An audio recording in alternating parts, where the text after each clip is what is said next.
Hello friends, this is Nisha Agarwal. I hope you are doing great. अब तक की classes में हमने कॉन्ग्रुएंसी के रूल्स देखे थे, ट्रिपल एस रूल। ठीक है, अब मैं आपको आगे पढ़ाऊंगी साइड एंगल साइड वाला रूल। ठीक है, इससे पहले हम कुछ क्वेश्चंस देखने वाले थे जो मैंने आपको बोला था कि आप खुद अटेम्प्ट करके आना, राइट। तो चलो हम क्वेश्चन नंबर अब 2 देखेंगे, ये वाला। अब देखते हैं क्या इसमें हम कॉन्ग्रुएंसी कैसे प्रूव करेंगे। ठीक है, तो मैंने ये ट्राइंगल ड्रॉ कर दिया। मैं अब पेन चेंज कर लेती हूँ, ये कलर मुझे कम पसंद है। ठीक है, सी ये बनाया मैंने triangle D E F, triangle L M N. मैंने आपको जैसे लास्ट क्लासेस में बताया था कि कॉन्ग्रुएंसी जब हम प्रूव करते हैं तो जो लेटर्स होते हैं उनका जो ऑर्डर होता है दैट्स वेरी इंपॉर्टेंट। ठीक है, तो अब आपको कन्फ्यूज़न हो रहा होगा कि मैम जो नंबर लेटर्स लें वो हमें कैसे लेने हैं। ठीक है, तो आप सबसे पहले सिर्फ दिमाग में इतना बात लेके चलना है कि हम इसमें रूल कौन सा लगा रहे हैं। हम जैसे इसमें रूल लगा रहे हैं ट्रिपल एस। ठीक है, और ट्रिपल एस का क्या मतलब हुआ, साइड साइड साइड। ठीक है, अब हम चलो 3.2 से ही चेक करते हैं कि सबसे पहले इस ट्राइंगल की हमने साइड ली 3.2 सेंटीमीटर वाली, उसके बाद हमें मिली 3 और उसके बाद हमें मिली 3.5 यानी कि 3.5। सिमिलरली हम इस ट्राइंगल में भी इसी सीक्वेंस में चलेंगे।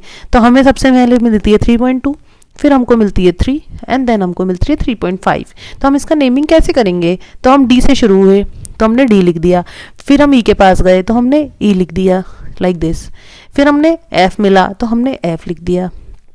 अगर हम लगा देंगे कॉन्ग्रुएंट का साइन। इसमें हम कैसे चले, इसमें हमने पहले 3.2 वाली लेनी है, तो हमें पहले कौन मिला एन, फिर उसके बाद कौन मिला एम, फिर उसके बाद मिला एल। तो हमने कैसे लिख दिया एन एम एल। ये समझ में आ गया होगा। अब जैसे कि हमने एक इसमें चीज़ और पढ़ी थी, करस्पॉन्ड्स टू, यानी कि किस वर्टिसेस को किसके ऊपर रख दें तो वो छुप जाएगा, यानी कि हमें नहीं पता चलेगा कि इसके नीचे कोई और फिगर भी है। यही मतलब होता है ना कॉन्ग्रुएंस का, कि same shape and same size. So D would correspond to N, like D ये रहा और एन ये रहा, यानी कि इस फिगर को कुछ हम रोटेट कर देंगे थोड़ा सा, तो ये दोनों फिगर एक दूसरे के मिरर इमेज हो जाएंगे। ठीक है, तो similarly E corresponds to M and then F corresponds to L. ठीक है, समझ में आ गया। और मैं यहाँ पे लिख देती हूँ इसको, डी करस्पॉन्ड किसको करेगा एन को, ई करस्पॉन्ड किसको करेगा एम को, एफ किसको करेगा एल को। समझ में आ गई। तो हम ये कह सकते हैं कि by triple S congruence criteria these two triangles are congruent. ठीक है, चलो अब फिगर नंबर 3 चेक करते हैं। इसमें एक साइड क्या है 2, एक साइड क्या है 5, एक साइड क्या है 4। इसमें क्या है, एक साइड 2.5 4 5। अब हमें इतना तो समझ में आ गया, ये साइड और ये साइड तो सेम है, 5 है और ये भी 4 है। लेकिन देखो यहाँ पे आ गया डाउट। क्या डाउट है कि ये तो 2 है और ये कितनी है 2.5 है, तो क्या ये ट्राइंगल सिमिलर हो सकते हैं? जी नहीं, ये बिल्कुल सिमिलर नहीं हो सकते, क्योंकि हमें तो पता है हमारी तो तीनों साइड कैसी होनी चाहिए, बराबर होनी चाहिए, पर हमारी तीसरी साइड बराबर नहीं है। चलो इस फिगर को चेक करें। ठीक है, ये देखो ये कितना है 3.5 है, ये 2.5 है। सिमिलरली ये भी 3.5, ये 2.5 और ये वाली साइड कैसी है, ये कॉमन है। तो इसका मतलब ये दोनों ट्राइंगल बराबर हैं या नहीं, बताओ अपने कॉमन सेंस से। चलो ये हमारे पास बराबर है। अभी मेरे पास एक स्टूडेंट बैठी हुई है, वो देगी बताएगी कि ये दोनों ट्राइंगल बराबर हैं या नहीं है। यस बराबर है। ये वेरी गुड। तो ये हमारी स्टूडेंट है, क्लास 7th में पढ़ती है हमारे साथ। तो ये आई हुई है कि मैम मुझे भी सिखा दीजिए वाला चैप्टर। तो ठीक है, हम इनको भी सिखा देते हैं, कोई दिक्कत नहीं है। तो हम इसमें क्या लिखेंगे, देखिए हम कॉमन साइड से चल रहे हैं, ए डी, फिर उसके बाद हमें कौन मिला 2.5 वाली मिली। ठीक है, तो हम कैसे लिखेंगे इसको, A then D and then B. हम क्या लिखेंगे, इस कॉन्ग्रुएंट टू। हम अब दूसरे ट्राइंगल के लिए देख रहे हैं, ट्राइंगल ए डी एंड सी के लिए। तो वही पैटर्न क्या फॉलो करेंगे, हम पहले कॉमन साइड को लिख लेंगे, लिख लिया, फिर उसके बाद हमें मिली कॉमन वाली, तो हमने कॉमन वाली भी लिख ली। तो इससे हमें क्या पता चल गया, triangle A D B is congruent to triangle A D C. सारे स्टूडेंट्स को यहाँ तक की कहानी समझ में आ गई होगी। ट्राई दीज के अब 2 क्वेश्चंस और बचे हैं, वो और सॉल्व करेंगे। ठीक है, देखो अब क्वेश्चन नंबर 2 ध्यान से देखो क्या दिया है इसने। ट्राइंगल, इस ट्राइंगल की इसने बात करी हमसे, ट्राइंगल ए 7.15 फिगर की। तो ए बी और ए सी क्या है, हमें गिवन है कि दे आर इक्वल, और डी हमें दिया है मिड पॉइंट। तो हमारे पास बी डी और डी सी भी बराबर हो गई। ठीक है, अब इसने हमसे पूछा है कि ट्राइंगल ए डी बी और ए डी सी क्या कॉन्ग्रुएंट है। अब तीनों क्वेश्चन देख लो कि A D B A D C congruent है या नहीं है। और तो फिर तीनों चीज़ों के हम जवाब दे पाएंगे। तो सबसे पहला काम हम क्या करेंगे, हम फिगर ए डी बी और ए डी सी को हम कॉन्ग्रुएंट प्रूफ करेंगे। ठीक है, अब वो कैसे करेंगे आप बताओ, सोच के बताओ।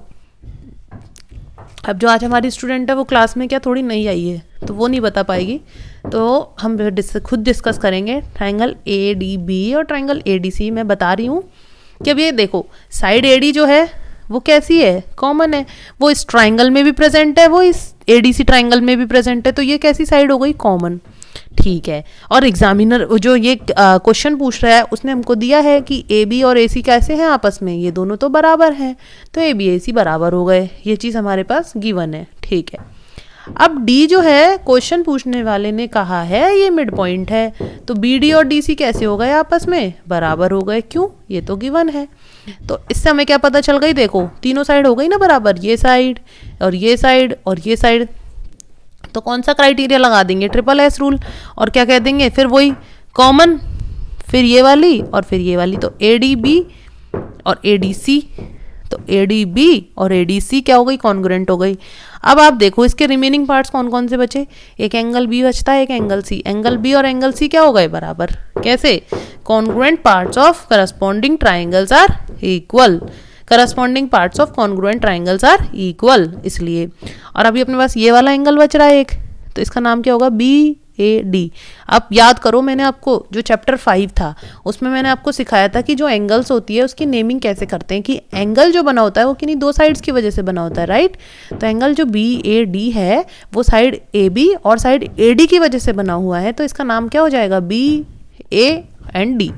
सिमिलरली डी ए सी, तो ये कैसे हो जाएंगे, बराबर हो जाएंगे, और ये वाला एंगल तो है ही, दोनों में कॉमन है, तो ये भी क्या हो गए, corresponding parts of congruent triangles are equal. तो तीनों क्वेश्चनों के जवाब हो गए, वेरी गुड। नेक्स्ट क्वेश्चन देखो, अब इन फिगर 7, अब हमें ये वाला फिगर देखना है 7.16, इसमें भी हमें यही प्रूफ करना है कि दोनों ट्राइंगल कॉन्ग्रुएंट है या नहीं है। तो अब मैंने डायग्राम को थोड़ा सा सेपरेट कर दिया, ये ट्राइंगल ए बी और डी, ये ट्राइंगल ए बी और सी। अगर आप देखो तो इसको हम सुपरपोजिशन के मेथड से भी कर सकते हैं, लेकिन हमने क्या पढ़ा है कि सबसे इंपॉर्टेंट जो है इन फिगर्स में वो है ऑर्डर ऑफ लेटर्स। तो हम ट्राइंगल ए बी डी को समझते हैं, ठीक है। तो ये ट्राइंगल ए बी डी हमने उठाया, तो हमने साइड कॉमन साइड से चले हम, तो ये साइड क्या कॉमन है, ठीक है, साइड ए बी। उसके बाद हम चले यहाँ से बी ए, फिर इसके बाद हम थोड़ी सी जो कॉमन साइड है उसकी तरफ चले, डायगोनल को हम बाद में लेंगे, तो बी से ए से डी, इसमें भी कैसे चल रहे हैं, फिर हम ए से बी, फिर एक साइड वाली कॉमन से बी से सी, तो देखो B A D and then A B C. तो इसने हमसे पूछा है कि कौन सा वाला ठीक रहेगा, तो ये तो गलत हो गया, A B D A letter से तो गड़बड़ हो जाएगी, तो ये सही है।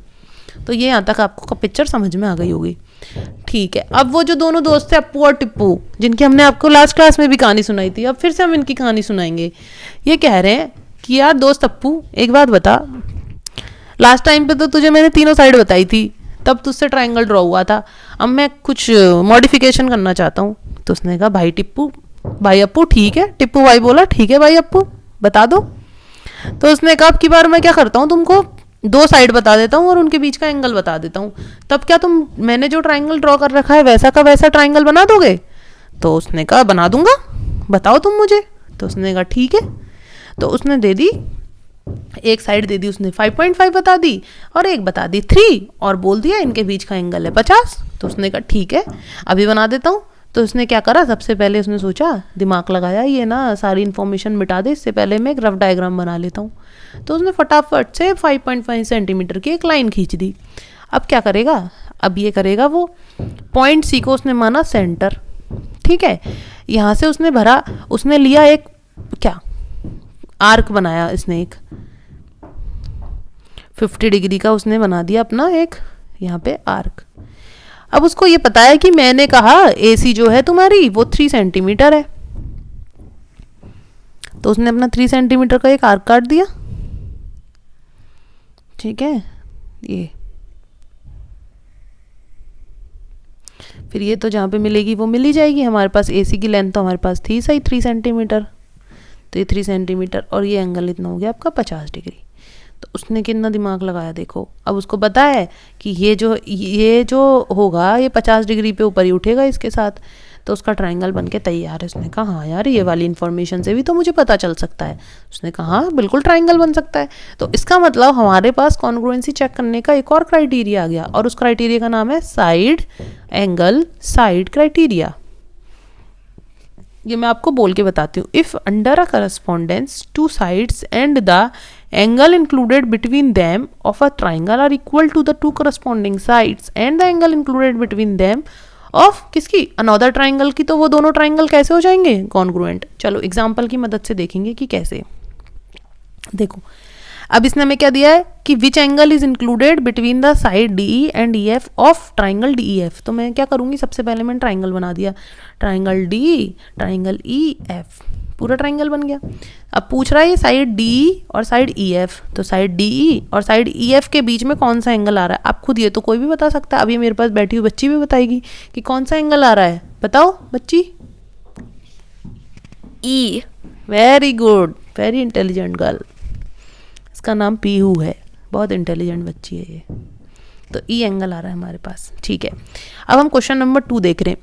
Bye applying SAS congruence rule you want to establish that triangle PQR and triangle FED congruent है या नहीं है, ठीक है। फिर इट इज़ गिवन दैट, हमारे पास क्या क्या इन्फॉर्मेशन गिवन है कि PQ और FE बराबर है और RP और DF बराबर है।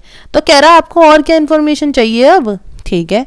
तो मैंने क्या करा, PQR ड्रॉ कर दिया और DEF ड्रॉ कर दिया। इसने जो जो बोला वो मैंने बराबर कर दिए। तो PQ बराबर है किसके, FE के, ये बराबर कर दी। और PR बराबर है DF के, तो ये बराबर कर दी। अब आप खुद कॉमन सेंस लगाओ। अभी हमने क्राइटेरिया पढ़ा है side angle side.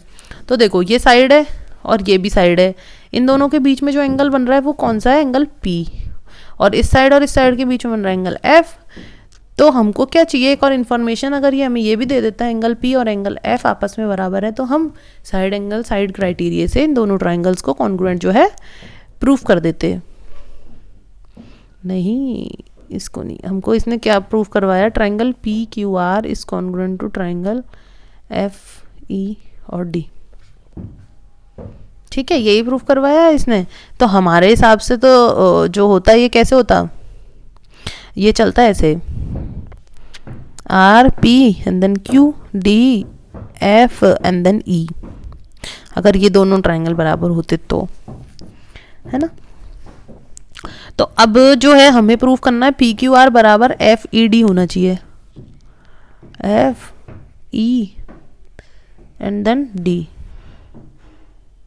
FE and D। एक मिनट में शायद कंफ्यूज हो गई हूँ, इस क्वेश्चन को मुझे दोबारा देखना पड़ेगा। PQR क्या क्या दे रखा है इसने, PQ बराबर FE, PQ बराबर FE, RP बराबर DF, RP बराबर DF।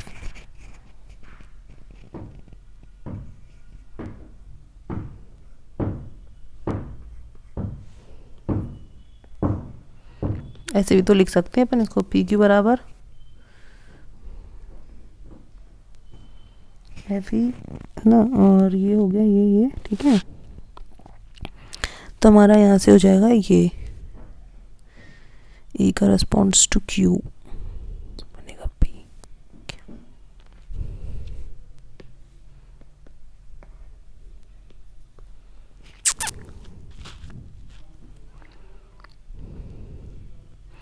चलो मैं आपको ये अगली क्लास में फिर से एक बार देख के फिर बताऊंगी क्वेश्चन, अभी तो हो नहीं रहा है, ठीक है। क्वेश्चन मार्क लगा देते हैं इस पर।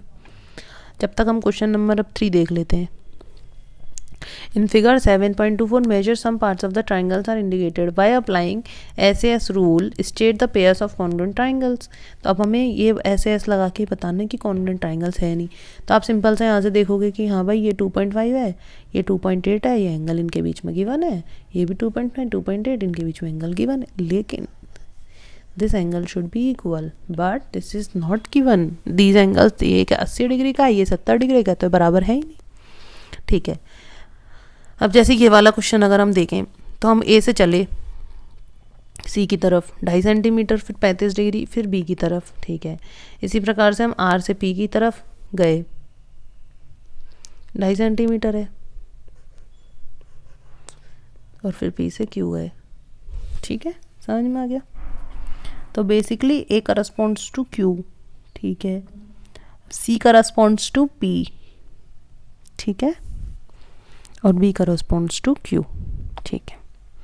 ये वाला फिगर जैसे अब अगर हम देखें तो इसमें कैसे लिखेंगे हम, डी एफ ई, और इसमें पी क्यू आर, ये लिख रखा है ना जैसे डी एफ ई और पी क्यू आर। तो डी करस्पॉन्ड्स टू तो पी, एफ करस्पॉन्ड्स टू तो क्यू, और ई करस्पॉन्ड्स टू आर, ठीक है, समझ में आ गया। अब जैसे ये वाला देखना है हमको, ये वाला फिगर, तो पी क्यू आर और पी एस आर है ना। तो अब इसमें हम कैसे करेंगे, ऐसे चलें इसमें अगर हम क्यू पी आर है ना, ये क्यू पी आर हो गया, और इसको हम ऐसे 3.5 से एस आर पी, तो Q corresponds to S, P corresponds to R, R corresponds to P. समझ में आ गया यहाँ तक, ठीक है। अब देखो क्वेश्चन नंबर 4 देखते हैं। A B C D bisect कर रही है ऊपर, बाइसेक्ट का मतलब पता है, यानी कि काटना। जब ये यहाँ काट रही हैं तो ये और ये बराबर, तो ओ सी बराबर ओ डी हो जाएगा। इस पॉइंट, इस लाइन, इस वर्ड की वजह से ओ सी बराबर ओ डी हो गया है ना, और ओ ए बराबर ओ बी हो गया, ठीक है। तो ये कह रहा है straight the 3 pairs of equal parts in the 2 triangles A O C and B O D, A O C and B O D. अब ये वर्टिकली अपोजिट एंगल हो गए, तो ये बराबर हो गए आपस में। तो कौन कौन से ट्राइंगल अब इसमें हमारे पास कॉन्ग्रुएंट हो गए, देखो ए ओ सी बराबर बी ओ डी। क्यों, क्योंकि ये वाली साइड और ये साइड बराबर है ना, तो हमने कैसे बताया, जिस साइड बराबर है वहीं से चलना है। तो ए ओ बराबर किसके है, बी ओ के, तो हमने ऐसे लिख दिया ए ओ और यहाँ बी ओ। फिर ए ओ के बाद हम किसके पास गए, सी के पास, और यहाँ बी ओ के बाद किसके पास गए, हम डी के पास। यहाँ तक ठीक है। तो अब जब ये दोनों बराबर हैं तो अब बचे कौन से एंगल, ये एंगल और ये एंगल, और ये एंगल बराबर हो जाएंगे, ये एंगल और ये एंगल बराबर हो जाएंगे। तो एंगल सी बराबर एंगल डी हो जाएगा एक, तो एक एंगल ए बराबर एंगल बी हो जाएगा, ठीक है ना। देखो क्या क्या कौन कौन से करस्पॉन्डिंग पार्ट हमारे पास बराबर आ जाएंगे, ए बराबर बी, सी बराबर डी, और ए सी बराबर बी डी, क्योंकि ये तीनों जो हैं एस एस क्राइटेरिया से बराबर है। समझ में आ गई यहाँ तक की कहानी। अब देखो ये एंगल और ये एंगल क्यों बराबर है, क्योंकि ये जब ट्राइंगल ही बराबर है आपस में, तो ये एंगल और ये एंगल ही बराबर होंगे ना। ए करस्पॉन्ड्स टू बी है, देखिए ए और बी बराबर, तो एंगल ए बराबर एंगल बी, एंगल सी बराबर एंगल डी, और ये साइड भी बराबर हो जाएगी। आई थिंक यहाँ तक आपको सबको समझ में आ गया होगा। नेक्स्ट क्लास में हम डिस्कस करेंगे एंगल साइड एंगल वाला क्राइटेरिया, और वो क्वेश्चन जो इस क्लास में मैंने सॉल्व नहीं कराया है वो हम अगली क्लास में देखेंगे। Till the time thank you, bye bye, और अपने दोस्तों को मेरे वीडियोस के बारे में बताइए। Okay bye bye.